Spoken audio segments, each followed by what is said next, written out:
nous qui sommes restés au Cameroun là, on souffre des hommes politiques qui nous dirigent. On a la colère dans nos cœurs.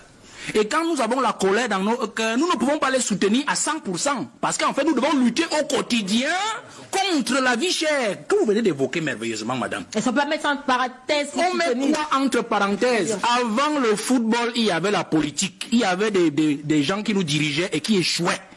Après le football, les mêmes gens seront toujours là. Prions donc quand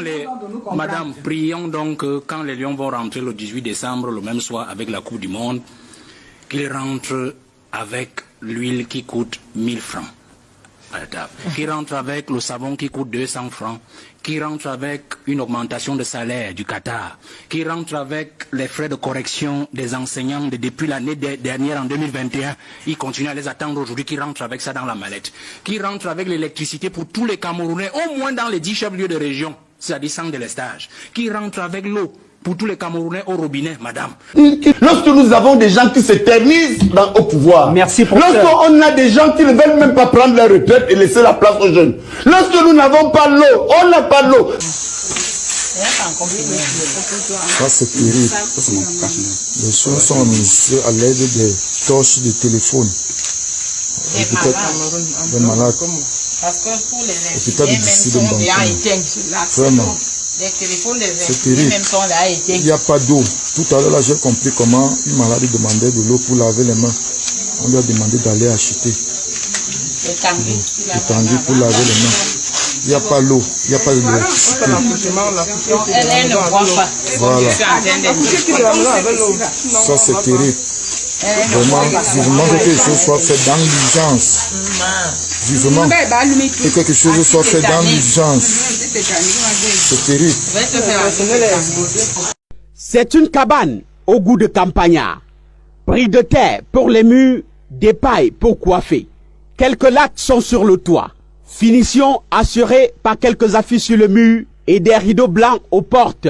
Ça fait un hôpital façon du village Oué, arrondissement de Gambetika, dans le département du Bas-Mekim, région du Centre.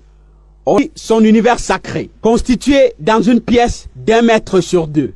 Juste une table, un fauteuil de fortune et une pharmacie d'urgence. De quoi se débrouiller face aux souffrances des patients. Quand on arrive... Tout cela passe par la débrouillardise. Difficile de croire qu'on est là dans l'un des fiefs de l'exploitation forestière au Cameroun. Les exploitants qui sient jusqu'au bois sauvage, qui portent en grume, mais ils n'arrivent pas à nous...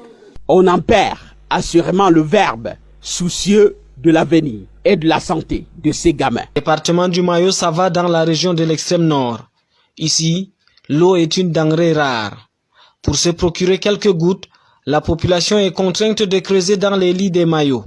Seulement, la quête de l'eau fait régulièrement des victimes au sein des familles. C'est le cas d'Abashi. Dans la douleur, il porte encore le deuil. Ce dernier vient de perdre 4 de ses enfants. Ces derniers sont morts écrasés par ce bloc de terre alors qu'ils cherchaient de l'eau en compagnie de leur maman. Mes enfants et moi sommes allés au Marigot chercher de l'eau. Il faisait tellement chaud ce jour. Mes 4 enfants sont allés s'abriter à l'ombre. Soudain, un bloc de terre est tombé sur eux. J'ai perdu 4 enfants. Une eau souvent impropre à la consommation, avec des risques de maladies hydriques. Pendant le moment pluvieux, nous trouvons beaucoup d'enfants tombent malades à cause de ces eaux que nous buvons. Donc souvent, ils ont mal au ventre. La recherche du précieux liquide a déjà coûté la vie à 4 enfants de Warlord.